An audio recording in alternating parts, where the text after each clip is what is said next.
शहजाद चौधरी साहब इसी खिताब में उन्होंने आज बताया, जताया, याद दिलाया। ये आप बताइए कि सदर जरदारी का बेटा हूं, बेनजीर जैसी सियासत करना चाहता हूं, मुर्तजा भुट्टो का भांजा हूं। बिलावल एक ही जुमले में क्या कुछ समझाना चाह रहे हैं, कह रहे हैं, किसको मुखातिब कर रहे हैं और क्या साबित कर रहे हैं? बड़ा खुशाइंद है जी कि आज मुर्तजा भुट्टो भी फिर से दुनिया को या पाकिस्तानियों को या पीपल्स पार्टी को याद आ गए।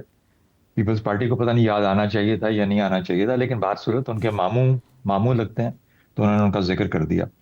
देखिए, बुनियादी बात, अगर आज़ाद कश्मीर और गिलगित बल्तिस्तान में जो फर्क जैगम साहब ने भी जिसका जिक्र किया, अगर सोचना है, समझना है, तो वो ये है कि दोनों जगह का जो माशरती कल्चर है वो टोटली डिफरेंट है।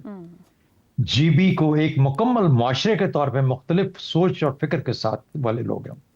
आज़ाद कश्मीर वाले समझिए पंजाब की एक्सटेंशन है। इस तरह के लोग हैं वहाँ धड़े हैं, वहाँ बरादरियां हैं, वहां पर हर किस्म का वो काम है जो कि नॉर्दर्न पंजाब का है, पंजाबी की एक्सटेंशन। तो ये अगर फर्क कोई समझ आए तो ये बिहेवियर जो है समझ आ जाता है। लेकिन बासूरत वो भी बात सही है कि पीपल्स पार्टी की हुकूमत थी ना वहां पे आजाद कश्मीर में, तो फिर उससे शिकायत करना और उनसे किसी और से शिकायत करना। लेकिन सबसे इंटरेस्टिंग सवाल आपका ये है कि रियासत जो है उसको डिसाइड करना है कि वो किसके साथ है, कौमी मफाद के साथ है या नून लीग का मफाद अजीज है। तो सबसे पहला सवाल अपना बिलावल भुट्टो साहब से ही पूछना चाहिए कि 2022 में जब आपने हुकूमत में शामिल हुए और उसके बाद 2024 में, तो उस वक्त कौमी मफाद ज्यादा अजीज था या नून लीग का मफाद ज्यादा अजीज था? अगर इन दो चीजों का जवाब दे दें तो उनको हर चीज का जवाब मिल जाएगा। क्योंकि अगर वो कौमी मफाद को कहते हुए ताकत का हिस्सा बने और इस पूरे निज़ाम का हिस्सा बने, तो फिर तो नून लीग के मफाद का कोई शिकायत का कोई वजह बनती नहीं है, रह नहीं जाती। आप जिस बुनियाद पे आगे आए थे उस बुनियाद पे ही अब निज़ाम चल रहा है ना। बिल्कुल ऐसा है। तो उसके बाद फिर रियासत की बात करते हैं। तो जब हम हुकूमतें, जब इलेक्शन करवाते हैं और हुकूमतें बनाई जाती हैं, तो हुकूमत को जिम्मेदारी सुपुर्ददारी की जाती है दो चीजों की, अवाम की और रियासत की। और रियासत और अवाम के बीच में जो रिश्ता है ये हुकूमतें लेके चलती हैं, उसको मजबूत करती हैं, उसको कायम करती हैं, और रियासत को भी मजबूत करती हैं और मुआशरे को भी मजबूत करती हैं, अवाम को भी मजबूत करती हैं। यही हुकूमतों का काम होता है। हुकूमत का मकसद ही होता है कि इस रिश्ते को कायम रखा जाए और मजबूती से चलाया जाए। तो रियासत तो हम हुकूमत को देते हैं और मुआवजा और अवाम भी हुकूमत की जिम्मेदारी होती है। हुकूमत ये कह रहे हैं कि ये इनकी नहीं है, पार्लियामेंट में बैठे हुकूमत नहीं कर रहे, हुकूमत का हिस्सा नहीं है।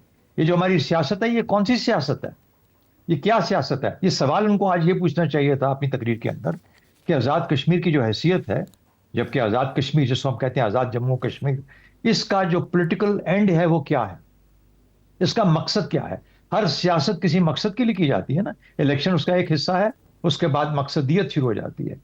और अगर वो ये नहीं समझ पाए तो उसको कनेक्ट करने की कोशिश करें, कनेक्ट करके ये कोशिश करें और फिर आज़ाद कश्मीर के रोल को बताएं कि ये आज़ाद कश्मीर जब हमने 1947 के अंदर से उसको पूरे हिंदुस्तान के जो कश्मीर वाला हिस्सा था उसे अलग करके पाकिस्तान का हिस्सा बनाया था, तो किस मकसद के तहत बनाया था?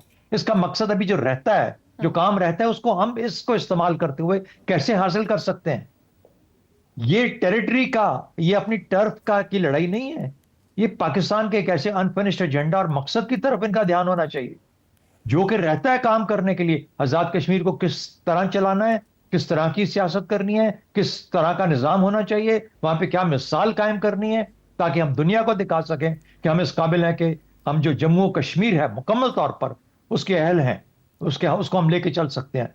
ये छोटे छोटे टर्फ्स और छोटी छोटी जमीनों पर लड़ना शुरू हो गए आपस में, और खासतौर पर वो लोग जो कि यहाँ पे बैठ के बिल्कुल आपस में शीरो शक्कर होते हैं और वहां पे बैठ के कुछ और बात करते हैं।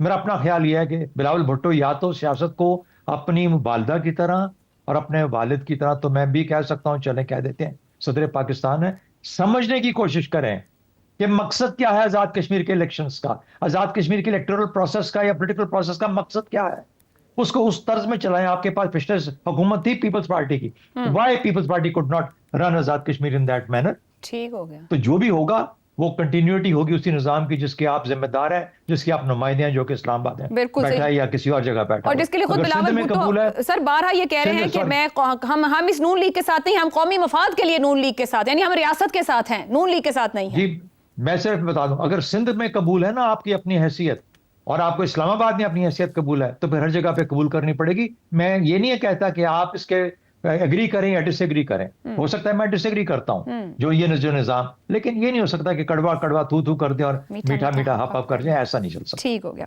हसन निसार साहब, आखिर बिलावल भुट्टो को क्यों ऐसा महसूस हो रहा है कि कौमी मफाद पर नून लीग के सियासी मफादात को तरजीह मिल रही है और इस पर कोई फैसला करने या सोचने की जरूरत है? नहीं भाई, आपके जो दो मफरूज़े हैं बज़ाहिर तो वो दुरुस्त हैं, लेकिन मैक्रो लेवल पे देखो तो कहानी इससे 100% मुख्तलिफ है। मेरे नज़दीक इन दोनों के दरमियान कोई मिसाक, कोई अरेंजमेंट, कोई अंडरस्टैंडिंग नामुमकिन है, क्योंकि इनके दरमियान जिसे इक़्तिदार वगैरह इलेक्शन और कहते वो पता नहीं क्या, क्योंकि कदम कदम के इनके दरमियान कदम कदम और डॉलर डॉलर पे झगड़ा है। ये सियासत नहीं है, इक़्तिदार का मतलब कुछ और है। अच्छा, पाकिस्तान में दूसरी बात कि सियासत ही सबसे बड़ा मुनाफा बख्श तजारत भी है और इंडस्ट्री भी है। उठा के देख लो, मेरे साथ बहस करके देख लो, 50 बंदे बिठा लो, ये इंडस्ट्री भी और पाकिस्तान का सबसे बड़ा बिजनेस। अच्छा, दूसरी बात इस पे ज़रा गौर करो जो मैं कह रहा हूँ, पाकिस्तान की तारीख, क्या हिंदुस्तान भी शामिल कर लो, मुझे कोई एक बड़ा ग्रुप बताओ जो 2-3 नस्लों से आगे गया हो। मिसाके जमहूरियत या जो भी था वो बेनज़ीर भुट्टो वालदा के और उसके दरमियान उधर ख़त्म हो गई बात। कोशिश की उन्होंने, बंड खाए थे, खंड खाए वगैरह, वो होता नहीं। इसको और तरीके से देखो और समझने की कोशिश करो। पाकिस्तान में सैगल से, जब मैंने होश संभाला, आई कम फ्रॉम लायलपुर, सैगल से लेके सर्विस इंडस्ट्रीज, मेरा उनके साथ बहुत ताल्लुक था। सईद साहब में उनके छोटे भाई जो मिनिस्टर है, is a very close friend of mine. किधर हैं? 2-4 खानदान गिनवाओ मुझे पाकिस्तान की तारीख में जो बड़े ग्रुप्स हैं कारोबारी। अगली नस्ल मैक्सिमम, दूसरी कहानी खत्म। तो नहीं, ये है ही नेचुरल, बिल्कुल जो हो रहा है, और जो तासुर दिया गया वो अननेचुरल था। That is the way I look at it. इस सूबे में हुकूमत, उधर हुकूमत, मरकज में हुकूमत, ये प्रोजेक्ट्स हैं इनके मुख्तलिफ। आई डोंट नो, हम जमहूरियत करते रहते हैं। जमहूरियत निकली है जमहूर से, जमहूर कहते हैं अवाम को। 78 साल में उनके लिए रोटी ना मुमकिन बना दिया आपने। क्या मतलब, ये है तो वो है तो कुछ भी नहीं है। ये राजवाड़े हैं, मार धाड़ चलती रहती है बस। ठीक हो गया। इसका जितना ज़्यादा कब्जा होगा उतने ही उसके डॉलर ज़्यादा होंगे, फलाना ढूंगा, और कुछ भी नहीं है। हाल 78 साल बाद यार यहाँ होते हैं हम सारे कोई अहमक हैं। समझ नहीं आ रही बात। 25 रुपए की रोटी, ठीक हो गया। आम आदमी की उजरत देखो, 3 वक्त की रोटी, 6 बंदे का घराना हो, 2 रोटियां खाने वाले, 3 टाइम गुजरती होगी क्या? ठीक है सर अगले इशू में हमने इसी पे मामले पे बात करनी है। आमिर साहब, क्या बिलावल भुट्टो की बॉडी लैंग्वेज को सियासी गुस्सा कहना काफ़ी है?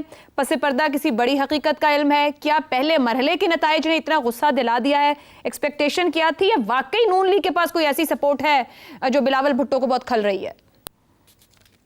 अच्छा, एक जो हम इनकी थोड़ी सी तारीख पे नजर डालें तो इस तरह के जो सियासी जो इकट्ठ होते हैं, जो हुकूमत में आ जाते हैं, सारे उनकी एक शेल्फ लाइफ होती है, उनकी एक सेल बाय डेट होती है। मिलिट्री गवर्नमेंट्स आर डिफरेंट, वो आती हैं तो 8-8, 10-10 साल गुजार जाती हैं। हमने देखा है कि जब पॉलिटिकल गवर्नमेंट आती है ना, तो 90 की दिहाई तो उसका जो है वो सबसे बड़ा एग्जाम्पल है कि 2-2.5 साल से कोई हुकूमत नहीं चलती थी।